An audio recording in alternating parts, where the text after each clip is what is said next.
What's up, guys, ladies and gentlemen of YouTube? It is I, the one and only OP Skills, back again for another episode of Victory Gaming Network. Welcome back to Throwback Friday, a series where I go back to the 90s up to 2012 and pick various different films to talk about, whether they be good or bad, or whether they be a favorite of mine. It really doesn't matter.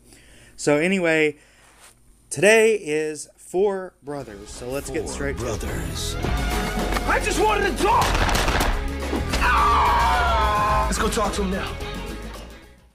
Okay, so Four Brothers, starring Mark Wahlberg, Tyrese Gibson, Andre Benjamin, and Terrence Howard, basically tells the story of four brothers whose adoptive mother was murdered inside a liquor store.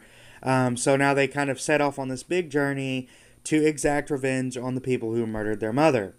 Now, along this journey, they end up running into a big mobster guy, I wouldn't really say mobster, more like a gangster kind of guy, as well as a crooked cop. So, first off, the casting in this film, in my opinion, did really well. Even Sofia Vergara managed to not be thrown in entirely for eye candy purposes, and she also wasn't as annoying as she usually is. The character that she played actually played a pretty large role in many of the plots, and was even a bit funny at times, actually. So big thumbs up to her for that. So while this film is definitely a vigilante film, I also kind of consider it to be a sort of detective film, as a kind of detective film as well, simply because that's what the Four Brothers are pretty much doing throughout the majority of the film, except they're, taking the law into their own hands and that kind of thing.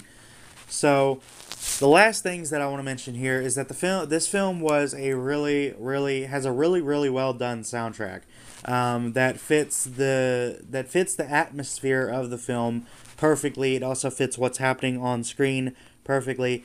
And finally, this film is a very gritty, very dark, and in many ways realistic film, which only adds and never takes away from the experience. So if you have not seen this movie, and you are into any sort of films like this one, I definitely recommend going and seeing this one. It's actually back from 2005, so you should be able to get it really cheap now, either on DVD or Blu-ray if you guys want to actually see it. But it's actually, like I said, really good. And I've always been a big fan of Mark Wahlberg. I mean, even some of his films he's played in, he's never really been that good of an actor, I guess. But I've always liked him, though. I really don't know why. I guess I just really like him as a person or something. Or maybe it's just the movies that he plays in. But anyway, that is it for this episode. I hope you guys enjoyed the video. Do you agree? Do you disagree? Comment down below and let me know. Apart from that, I will see you guys on the next episode. Until then, take care.